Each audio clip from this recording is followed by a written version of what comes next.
Even though this happened in the 90s, I can remember most aspects in vivid detail. That's partially because I walked the levels of that parking garage so many times I probably wore a path in the concrete, and partially because my last night on the job was the closest I've ever come to dying, and I can't shake the memory, try as I may. The job was excruciatingly simple. I sat in a booth at the exit of the garage. People would hand me their ticket, I'd tell them what they owed, they'd pass me a few coins or bills, and I'd hit the button to open the gate. Gate is a pretty grand term for it. It was a yellow and black striped wooden bar. From my booth, I could see one level of the parking lot and the bank of elevators that took people to the street level or up into the office building above. They were mostly employees of a large law firm from what I could tell. Many worked normal hours, but others would leak from the elevator, exhausted, as late as 2 a.m. I knew they made plenty of money. Their cars were evidence of that. But when I'd see these paralegals and lawyers stumbling bleary-eyed for their cars in the wee hours of my shift, I didn't envy them. I occupied myself doing laps of my level of the garage when I knew it would be slow, or I could do push-ups in the narrow space between the counter inside the booth. Much of the time I'd read, whatever Stephen King's latest happened to be. I'd nod off from time to time as the night wore on, but I never caught any flack for it. The garage had an automatic car counter. When a car came in, the counter would tick up by 1. When I raised the bar and let someone out, it would tick down. During business hours, that number would be in the hundreds. Though, most times I worked the night shift. When I'd clock in at 8 p.m., the garage might have 20 cars left in it. The counter lit up with red numbers and hung over the window of the booth. I probably glanced up and checked it 50 times each shift for no real reason. I wasn't doing anything with that information. I'd read maybe 30 pages of The Dark Tower 3 when I started to rest my eyes between paragraphs.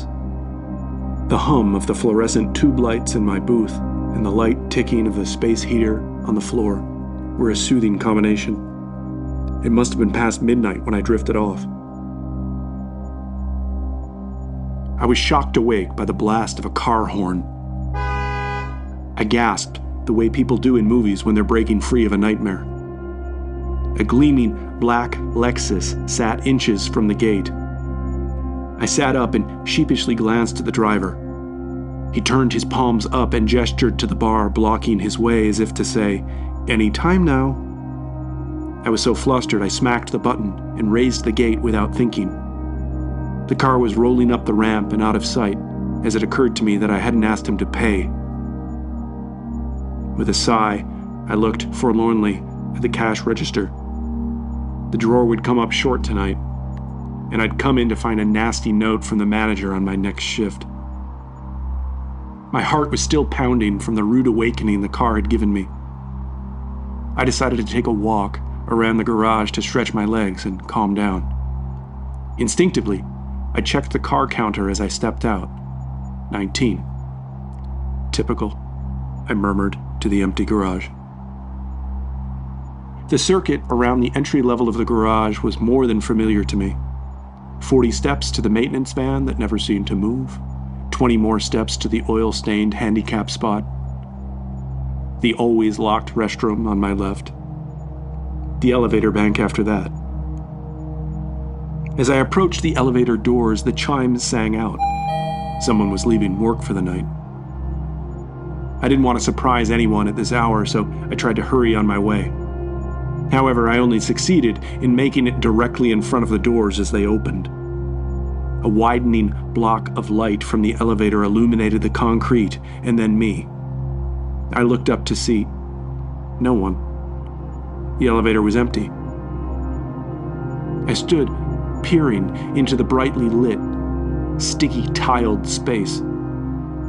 I was unsettled by the strange timing and the unoccupied elevator.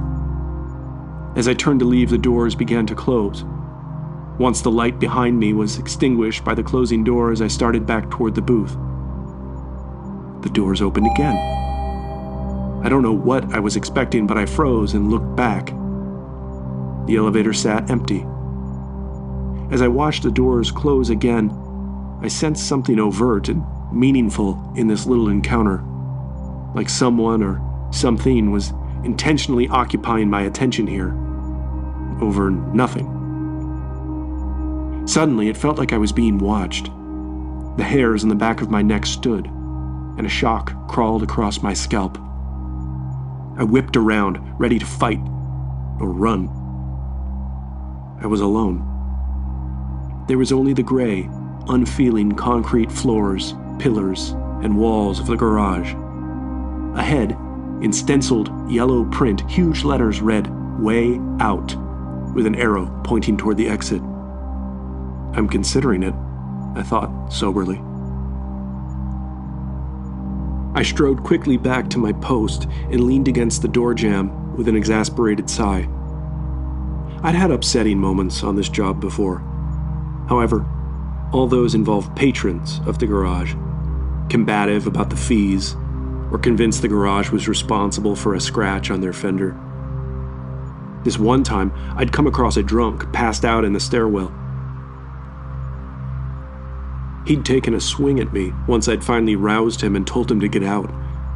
That was a scary night. The elevator was different. I'm embarrassed to use the word, but it felt paranormal.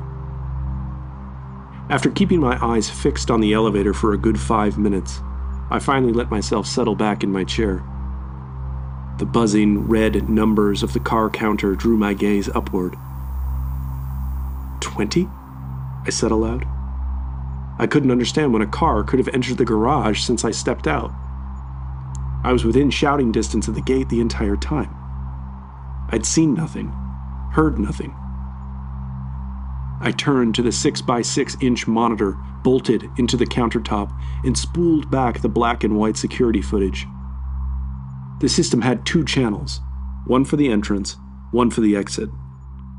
I reviewed the entrance footage for the last hour. I watched myself step out of the booth, stretch, and amble off screen. The entrance gate sat still for several minutes, and then I came back, looking over my shoulder at the elevator as I approached the booth again. So the car counter was faulty? I'd have to leave a note for management. I didn't see how such a simple mechanism could fail, but I didn't have to figure it out. It was certainly another bizarre moment during an increasingly unnerving shift.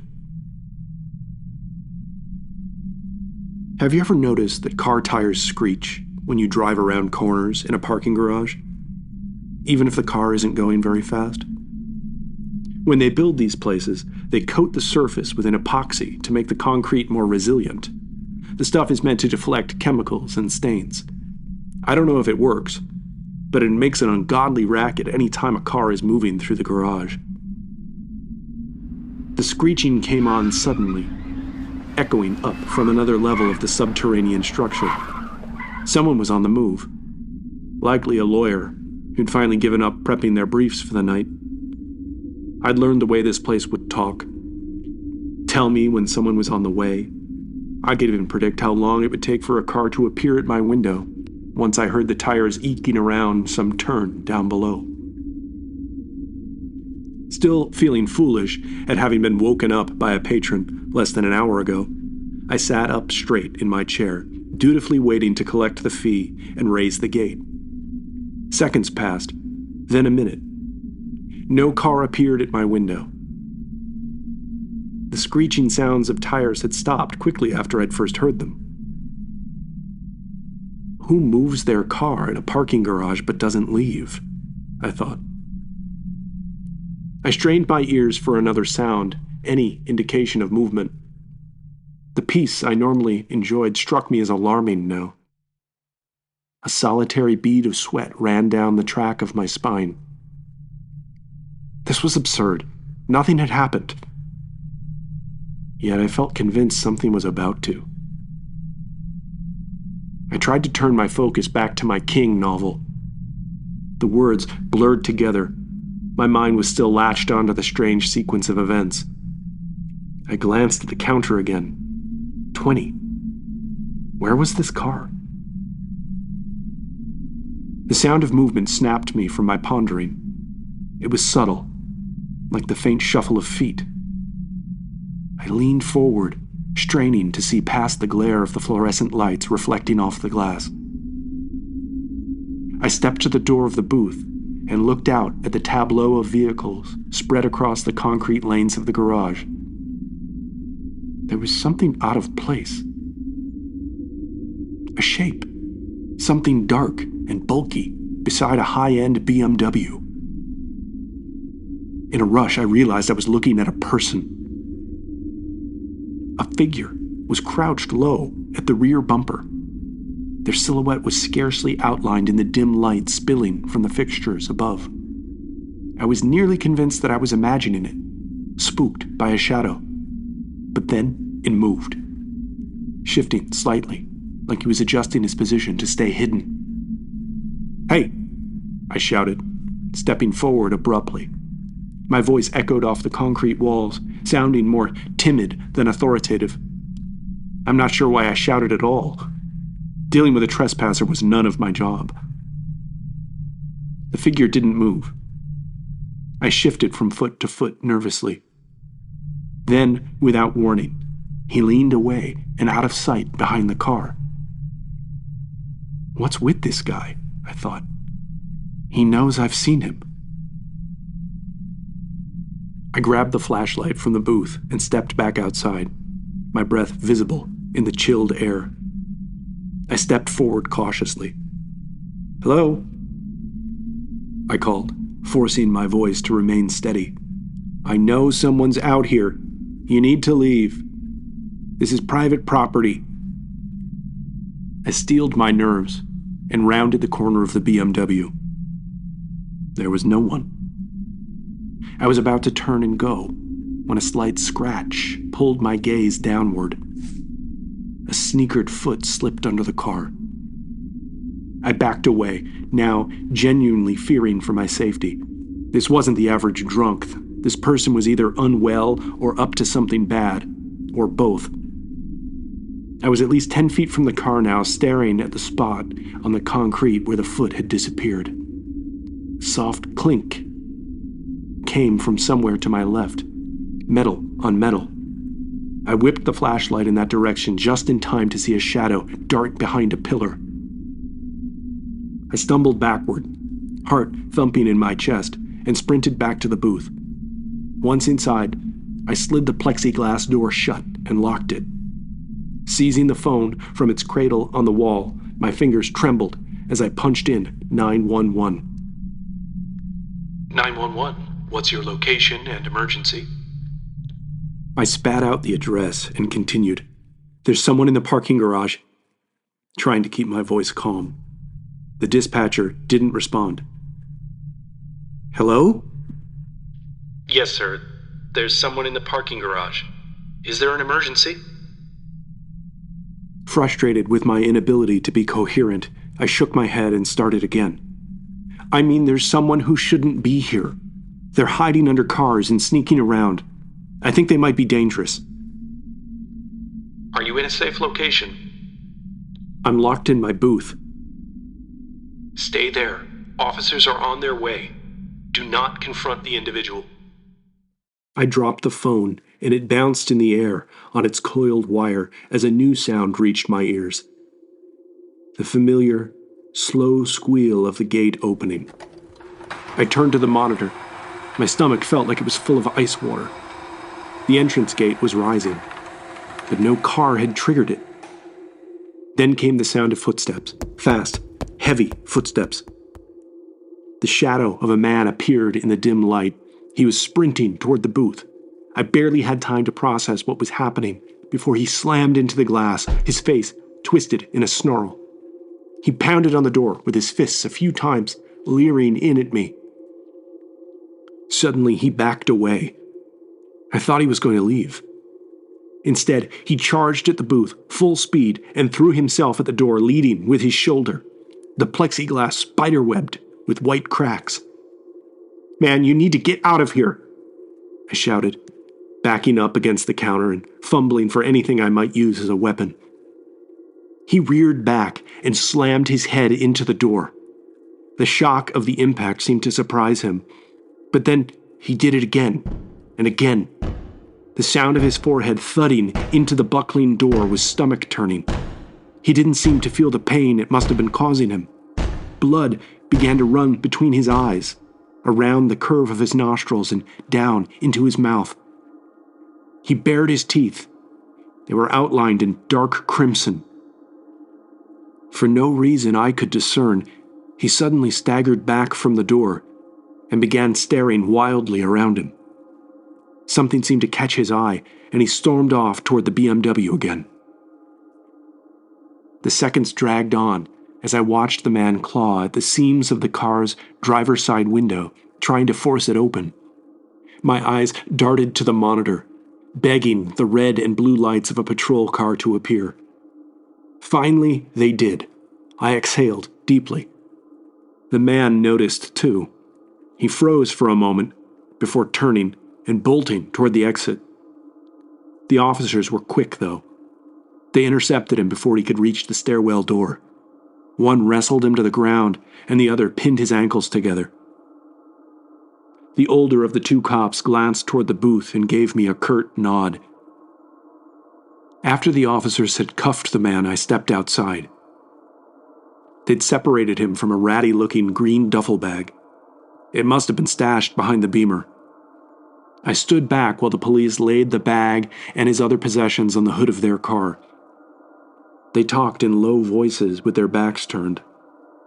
Moments before, they had sat the man in the back seat of the police cruiser. I looked, grimly, at the man who had tried to kill me. Now, forced to hold still, he was just as horrifying, wild-eyed and sweaty, muttering something I couldn't hear. There was a break in the officer's conversation. "Did he hurt anyone?" I asked. "No," one of the officers replied, "but it looks like he's been stalking the area for weeks. We found a set of photos in his bag. Pictures of one of the lawyers who works here. He also had plenty of gear to bind someone and seriously injure them." I asked the officers about the odd happenings that preceded me encountering the man. The inexplicable changes to the car count, the elevator doors. They exchanged puzzled glances. I think they assumed I was in shock. Then one of them told me that I'd know better than them why our equipment was acting up. The rest of the night passed in a haze of paperwork and questioning. But one thing was clear. I'd come far too close to something unspeakably dangerous. I never worked another shift at that garage.